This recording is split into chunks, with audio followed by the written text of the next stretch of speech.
Friends எல்லோரும் எப்படி இருக்கீங்க? நம்ம ஃப்ரைடே எடுத்த மினி விலாக் பார்க்கலாங்களா? நம்ம எப்பயும் போல் 6:30 மணிக்கு வாக்கிங் ஸ்டார்ட் பண்ணியாச்சு. போயிட்டு வந்து கொஞ்ச நேரம் வந்து ரெஸ்ட்டு, அதுக்கப்புறம் சமைக்க ஆரம்பிச்சிட்டேன்.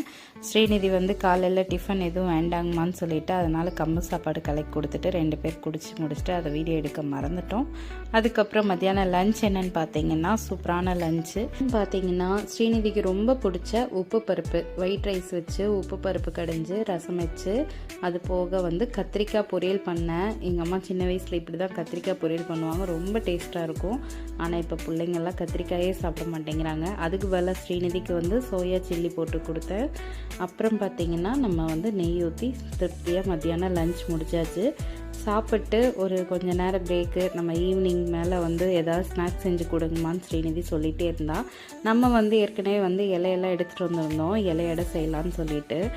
நம்ம நார்மலாக செய்கிற இலையடை விட இது கொஞ்சம் ப்ராசஸ் ஜாஸ்தி, அதனால தான் லீவ் டைமில் செஞ்சு கொடுக்கலான்னு சொல்லி பிளான் பண்ணி வச்சுருந்தேன்.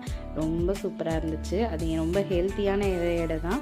என்னன்னு பார்த்தீங்கன்னா கருப்பு கவுனி அரிசியில் வந்து வறுத்து பவுட்ரு பண்ணி ஜலிச்சு, அதுக்கப்புறம் வந்து பார்த்திங்கன்னா சப்பாத்தி மாவு பதத்துக்கு பால் ஊற்றி பிசைஞ்சு, அதுக்கப்புறம் வந்து நம்ம பூரணம் செஞ்சு அதை வந்து இலையடையாக ப்ரிப்பேர் பண்ணுவோம். இதோட ரெசிபி எடுத்திருக்கேன், கண்டிப்பாக அப்லோட் பண்ணுறேன். குழந்தைங்களுக்கெல்லாம் செஞ்சு கொடுங்க, ரொம்ப சூப்பராக இருக்கும். நான் இன்றைக்கி இதுதான் வந்து ரொம்ப நேரம் ஆனாலும் பரவாயில்ல செஞ்சு கொடுத்தே ஆகணும்னு சொல்லிட்டு வீட்டில் செஞ்சேன். ரொம்ப சூப்பராக இருந்துச்சு. 1 டே மட்டும்தான் வச்சுக்க முடியும். ஏன்னு கேட்டால் நம்ம பால் ஊற்றி பிசைகிறனால 1 டே மட்டும்தான் வச்சுக்க முடியும். அளவாக செஞ்சு அளவாக சாப்பிடுங்க, ரொம்ப சூப்பராக இருக்கும், ரொம்ப ஹெல்த்தியானது. நான் இப்படி தான் வந்து ஸ்ரீநிதிக்கு செஞ்சு கொடுத்தேன். ரொம்ப டேஸ்ட்டாக இருந்துச்சு. இது வேறு லெவலில் டேஸ்ட்டு. இதுக்கு ஒரு 2-3 டிப்ஸ் எல்லாம் இருக்குது, நான் அதையும் சொல்கிறேன், அதோட வீடியோவில் சொல்கிறேன். ரொம்ப சாஃப்டாக வந்துச்சு. ஒவ்வொரு இதுலேயும் வந்து கருப்பு கவுனி பொறுத்த அளவுக்கு ஒட்டுன்னு சொல்லுவாங்க, எனக்கு ஒட்டாமல் வந்துச்சு. கண்டிப்பாக நான் அதோட ரெசிபி எடுத்திருக்கேன், ஷேர் பண்ணுறேன்.